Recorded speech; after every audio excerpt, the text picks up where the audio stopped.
What's up, everybody? Welcome back to Big Train Hawaii's YouTube channel, and welcome back to the train layout. All right, first and foremost, what's happening, everybody?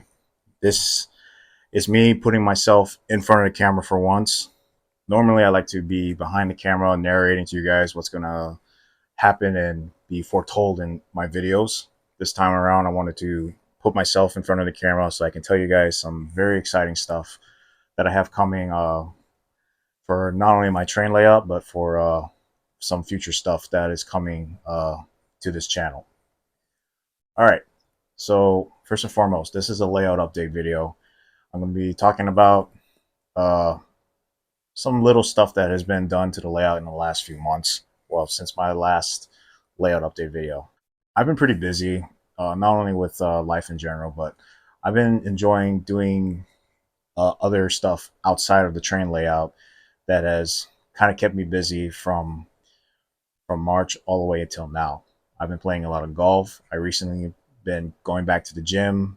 I've also been involved with the Model Railroader Club, which has now been renamed the Kauai Railroaders Club.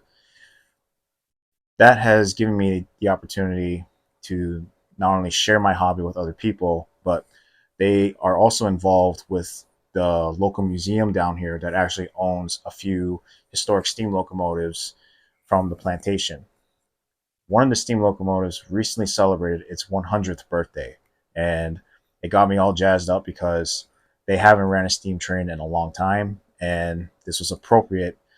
So I got down there and I've been helping them on certain weekends where they will run the steam engine.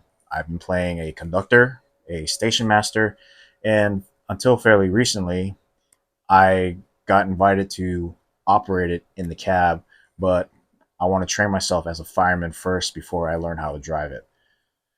So I've been very well still involved with the trains, but not as much working on the layout, but playing with the real stuff. So that has been really exciting.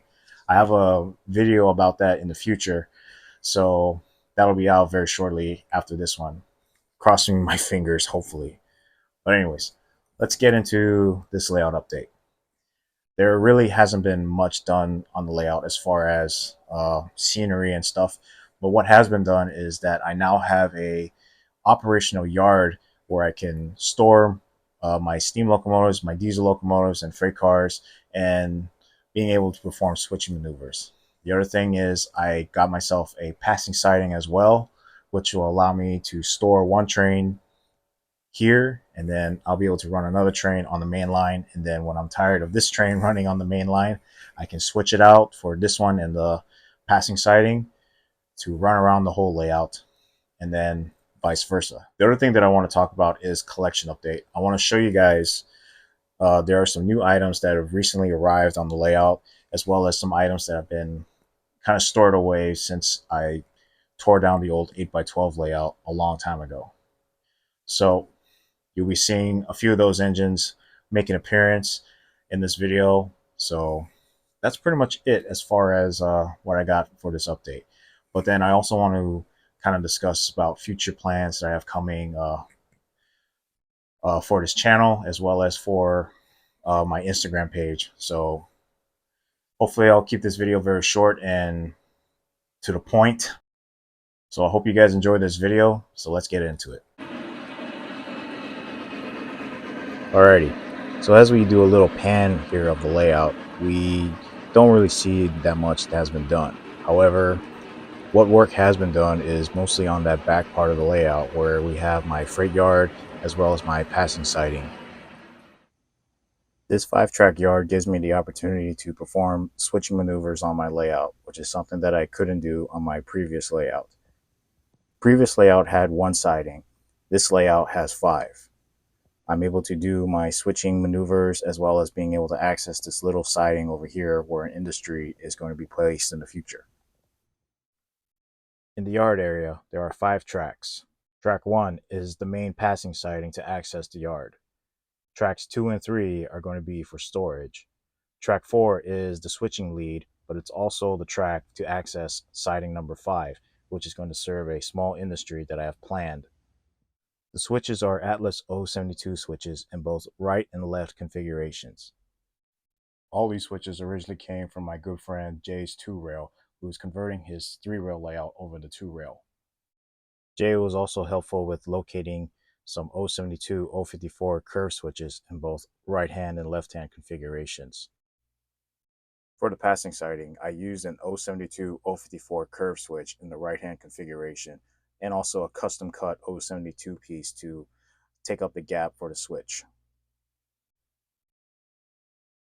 With the passing sighting complete, I now had a place where I could store one train on the inside loop while running one train on the main line. And then when I wanted to switch out the train running on the main line to the passing siding, I could send that one stored there and have that run while the other one sits in the siding. Soon after the switch was installed, I decided to start laying down the ground cover for the yard. For the ground cover, I used the same technique that I've been always using, which is taking a 50-pound bag of sand and coloring the sand. For the ground cover, I painted the sand gray for the base, and then later on, I took a spray bottle, filled it with black acrylic paint with water mixed in with a little bit of alcohol, and sprayed over the gray ballast to darken it just a little bit. It didn't take long for me to fill up my yard with all my rolling stock. Here are some shots that I took with some of my rolling stock just sitting in the siding. One final detail to add to my yard were these manual ground throws manufactured from Caboose Hobbies. I just threw these on all my switches, and realistically, they would look a lot better if they were supported on ties. Probably later on, I'm going to rework these so that way they look a lot more realistic. But for now, they're working just fine, and I'm just going to run them as is. As progress continued on my layout, I stated that while the construction of my yard was happening, I had a few new items arrive on the layout. And instead of me telling you about them, why don't I just let them speak for themselves? So let's enjoy a little running session of the models that have made their appearance on the layout in the last few months.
Now, a little while after I installed that switch, the passing siding was a really good addition to the layout. However, there was a problem that presented itself when I was running my trains through that switch.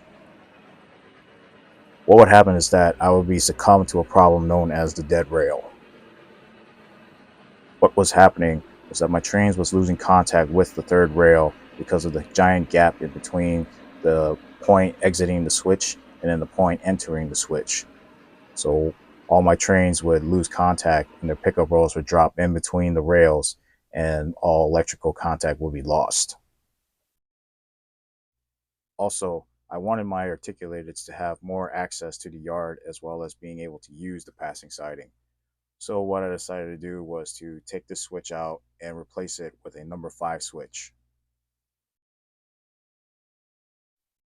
By eliminating the curve switch and replacing it with this number 5 switch, I could now access my yard and passing siding with my articulated locomotives. It may have made my passing siding a lot more shorter. However, this honestly was the better route because, for one, I don't have my train stopping on the switch, and most importantly, I can now run my big articulated steam locomotives into the passing siding with no issues.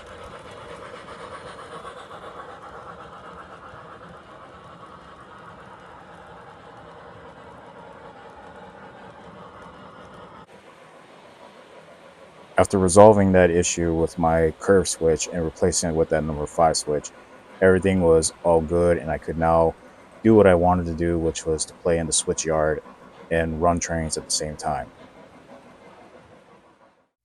I also decided to take the opportunity, since I had a 4-track yard, was to stage my articulated locomotives all side by side with each other, sort of recreating a scene that you would see out of Roanoke, Virginia during the heyday of N&W steam.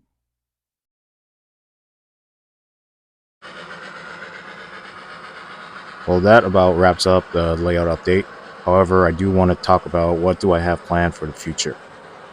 So, during the recording and editing of this video, I have actually gotten back into the train layout and started some scenery work.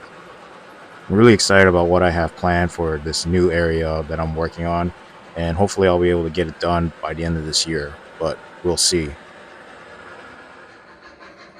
One thing that I want to get a jump start on is starting to weather a lot of my rolling stock, as well as getting a jump start on weathering an engine or two.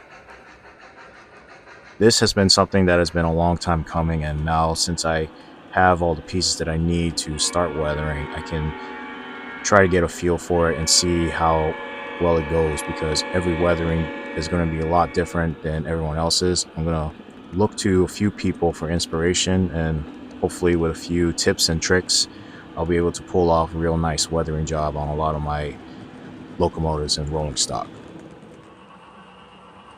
As we are winding down in the year, I want to take this opportunity to say that I will be punching out a few more videos for both my YouTube and Instagram. One video that I plan on getting out is my Hawaii sugarcane train video.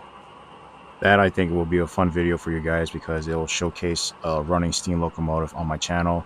Plus, it's a steam locomotive here in Hawaii, so that is something that I think you guys will definitely enjoy. I also plan on doing a solo video for a very special steam locomotive in my collection, which is very well deserved. This locomotive has become a favorite to a lot of my followers, so it definitely does deserve a solo video. I hope to wrap up the end of the year with another layout update. Plus, I also think that another Norfolk and Western running session video is in the works, so we'll see how this turns out. Well, I hope you guys enjoyed this little video. I know it dragged out a little bit longer than I wanted to, but there's a lot of information for you guys to absorb, so hopefully this video will give you guys a little bit of insight of what's to come. But I'm also really excited to show you what is going to be happening and what is new for the layout in the future. So thanks you guys again for tuning in. Thank you guys for your continued support as well. As always, this is Big Train signing out. I'll see you guys in the next video.